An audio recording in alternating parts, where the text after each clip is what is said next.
Mailbag time here on Chicago Bears Now. I am Harrison Graham. We kick things off with James Bradford. He says, if the Bears centers are struggling in the preseason, should they sign Connor Williams? You know, it's kind of interesting that Connor is still out there. He obviously tore his ACL kind of in the latter part of the season. He's still recovering from that. He was the second highest grade PFF center last year. He also can play guard. So definitely wouldn't be opposed, especially if the price tag was cheap. Like, if you get through a couple of preseason games or training camp and you're like, I don't know about these centers, I could certainly see it. They can cut Coleman Shelton with basically no penalty. They could sign Connor Williams and then just make Ryan Bates your top interior backup where he could play center or guard. So I wouldn't rule that out. I think Shelton and Bates are an upgrade, but if Williams is healthy, he's a better player than both of them are. Should the Bears sign Connor Williams? What do you think? Type S for sign or P for pass. I'd like to see them at least consider it, especially if there's issues or if someone suffers an injury there on the interior. Definitely consider it. S for sign or P for pass. DC Viper, what players do you see on the bubble of not making the team, and how likely is it a trade or an edge signing happens before week 1? I do think Ryan Poles will make a move before week 1. I think he'll sign an edge. Now, maybe he waits till roster cutdown day and, poaches a vet from a different team. Who knows? But I'd say some guys on the bubble worth keeping an eye on. Bayless Jones. I think that Travis Homer situation is interesting. Does he make the team purely as a special teamer? Do they go with a lighter running back room? We'll see. Dominique Robinson. I think him versus Khalid Kareem could be the battle for the final edge spot. Does Elijah Hicks make this team? Probably, but they did sign Jonathan Owens. Those are a few names. Those are a few names I would monitor. Bears goated. Who is a better player in 3 years, Tyrique Stevenson or Kyler Gordon? I'll say Tyrique Stevenson. I thought Tyrique Stevenson, the last 6 to 8 weeks of last year, was the best rookie corner in the NFL. And I just think outside corners have more upside and more value than nickels do. And unless something changes, Kyler's not going to play outside. He's going to play nickel. Now, that doesn't mean Kyler's not going to be a good player. I just think Tyrique Stevenson, you saw things down the stretch last year where you're like, the attitude, the physicality, and the ball play he played with, playmaking he played with, it's like, this guy is traits to be a number 1 corner on a defense. Not sure Kyler Gordon would ever be viewed as a number 1 corner on a defense. I could see that happening for Tyrique Stevenson. Marco Lifts, re-sign Sanborn. Well, he's under contract for now, but he is a free agent after this year. I definitely would like to keep him around for the foreseeable future. That certainly depends on Noah Sewell's development. If Sewell's ready to be that third guy after this year, then maybe you let Sanborn walk, but I know he's well respected on that football team. Aaron Wolf, Super Bowl, Super Bears, Caleb Williams will take us to the promised land, guaranteed. Be nice.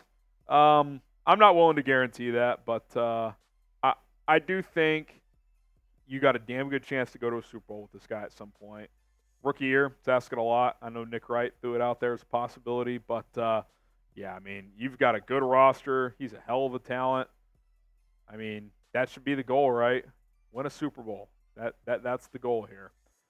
Subscribe to Chicago Bears Now. We got free and daily videos here on the channel. Join the family. Like I said, doesn't cost a dime. It is free. You click one button. Boom. You're a subscriber. Trying to get to 100,000 subs here on the channel. We're at 93 and change. Appreciate the love and support. Let's make it happen. Kevin Coppernull. Who's your number 1 free agent edge? For me, it's still Calais Campbell. Bringing back Yannick Ngakoue is certainly a possibility. Emmanuel Ogba's out there, but Campbell I'd put number 1. He could play some 3-tech too. That's kind of what I'm thinking. Braden, as of now, do you think Keenan Allen gets an extension? I don't think it happens before the season, Braden. Poles even kind of alluded to that on ESPN 1000 a few weeks ago, that they're probably going to let this play out a little bit here. Now, that could change. Maybe there's a team-friendly deal that can come together, but once they drafted Rome Odunze, they kind of, A, they took the best player available. B, kind of offered him security. Like, if they don't love where Keenan's at after his age 32 season, they could just let him go, play the comp pick formula game. So, I'd say it's 50-50. It's 50-50 whether this is a one-year rental or he's here long-term. Jaron Thomas, if Caleb Williams starts to catch fire with the team near the end of the regular season and gets him on a deep playoff run, how surprised would you be if Caleb Williams took us to the Super Bowl? I mean, look, if he balls out, especially late in the year against the gauntlet of the schedule down the stretch, like, I'm going to be confident come playoff time. If he goes through the 6 divisional games, San Francisco late in the year, and goes 4-3, 5-2, I mean, I'm going to believe that this team can make a run. Got to see him do it, but if he does that, say he goes 4-2 in the division and at least competes with San Francisco, yeah, like that's a statement. Mike Nintendo Master, who is a surprise cut candidate? A surprise, because I don't think Velus would be a surprise. Gosh. I will say Noah Sewell. That'd be considered a surprise. It would surprise me, but it wouldn't shock me. I mean, at best, he's your 4th linebacker, right?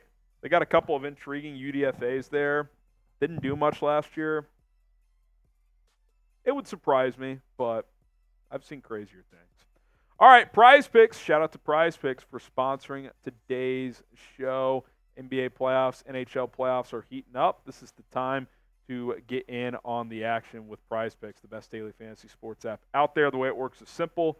2 to 6 player entries, and you take more or less on the projected stat lines that Prize Picks offers.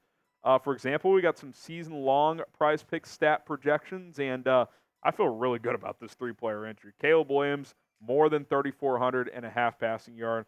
I'd be surprised if that didn't hit, especially if he played all 17 games. It's right at 200 yards per game. He should do that. Josh Allen, this one, I don't get why it's so low. 3,755 and a half passing yards. I mean, you can lock it in. He will throw for more than 4,000 yards. And Trevor Lawrence, I've mentioned this before, he's hit 4,000 passing yards each of the past 2 seasons. I get it. Injuries, things can happen. So you're playing that risk with these season-long ones. But if these 3 guys are healthy, I like the more on all of them. 10 to win 50 there. PrizePicks.com/CLNS.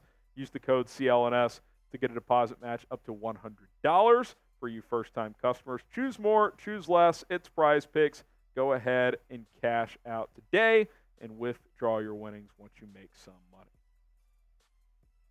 Eco Bean, name 5 NFL teams with a better secondary than the Bears. I can't. I definitely can't name 5. You could argue the Bears have the best secondary in the NFL, especially if Gordon and Stevenson continue to improve. And I feel good about Kevin Byard being an upgrade from Eddie Jackson. So, yeah, this secondary and really the back 7 in general is a very, very strong unit. Mike G, if Keenan Allen retires next year, would you sign T. Higgins? Well, he ain't retiring next year. It's just a matter of, are the Bears going to extend or re-sign him or let him go? If Higgins was a free agent, I'd consider it, but I don't think he's hitting free agency. He's either getting traded under the franchise tag or the Bengals are re-signing him. Jay Reezy, would you trade Khalil Herbert for a 2nd or 3rd so Roschon could be RB2? If any team out there offers you a 2nd or 3rd round pick for Khalil Herbert, you take it and don't think twice. There is no chance that would happen. And I like Khalil Herbert, but he's in the final year of his rookie contract, has had some injuries, and was a 6th round pick as a running back. You're not getting a top 100 pick for that. Like, you're talking about probably a 6th round pick would be the offer there. So, yeah, even if you think Herbert's like notably better than Roschon, you would still take that because Swift is your starter, and you should at least feel like Roschon can handle RB2 duties. Augustine, will Ryan Poles keep his tradition of making a trade at the deadline this year, or will he break it?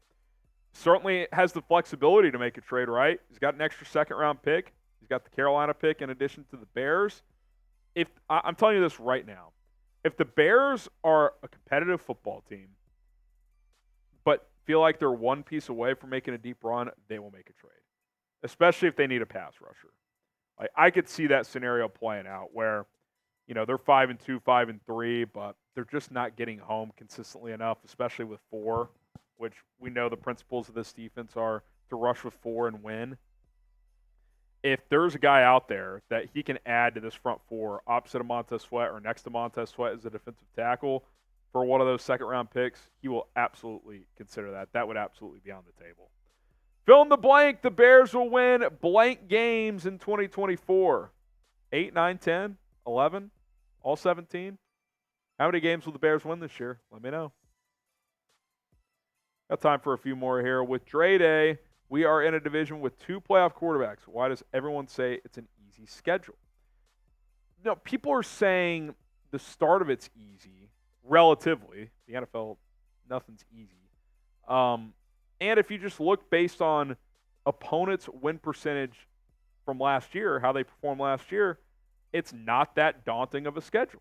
Now, that doesn't make it easy. I don't think any NFL schedule is easy, but easier than other teams that could contend? Yeah, and we've also, and especially I've said, this is maybe the best division in the NFL. So the division's going to be tough, which is why you got to take advantage of the non-division games. Like, you got to be thinking division, okay, let's go 3-3. Hey, if we go 4-2, awesome, but let's go 500 in the division. Go find 7 or 8 other wins out of the other 14 games. If you go 8-6 outside of the division, you should be a playoff team. Because even if you go 2-4 in the division, you're 10-7. 8-6 outside of the division, you're a playoff team. That should be the mindset. Wasim Khan, Bear Down FGB. What's up, Wasim? Love the continued coverage. Who do you see the Bears signing as a second edge rusher? I mean, I think the likely favorite is Ngakoue. He's familiar with the system. Flus and the Bears seem to like him. I thought he kind of underwhelmed, but he did play better once Sweat got on board, so I think he'd be the favorite. I would like to see them sign Calais Campbell, but I'm not sure that's in the cards. Ron Winarski, do you think Swift will rush for 1,000 yards? If I had to guess, probably not, but that doesn't mean he's not good and he wasn't worth signing. I think a couple of things are at play here. One, I think the Bears are going to throw the ball a decent amount, including to Swift. Like, his all-purpose will be over 1,000. Two, if Khalil Herbert's on this team, like, if they don't trade him, they don't cut him, whatever, he's going to have a role. He's a proven commodity in this league. Like, you need to give that guy carries. And three, they like Roschon. They loved the player. They raved about the player when they drafted him last year. So you got to think they're going to want to get him involved. So if Swift rushes for 1,000 yards, that tells me one of those other two guys is probably not here, which is fine. But if you're asking me to predict right now, based on what I know, which is all three of those guys are on the roster, I will say he will not rush for 1,000 yards as I'm trying to scratch my back here because I have a bad itch. Thank you, Ron. All right, appreciate all the questions. If you got any more, hit me up on social media. It's the same handle both on Instagram and Twitter. It's at HGramNFL, at HGramNFL on Instagram and Twitter. Go hit me up over there.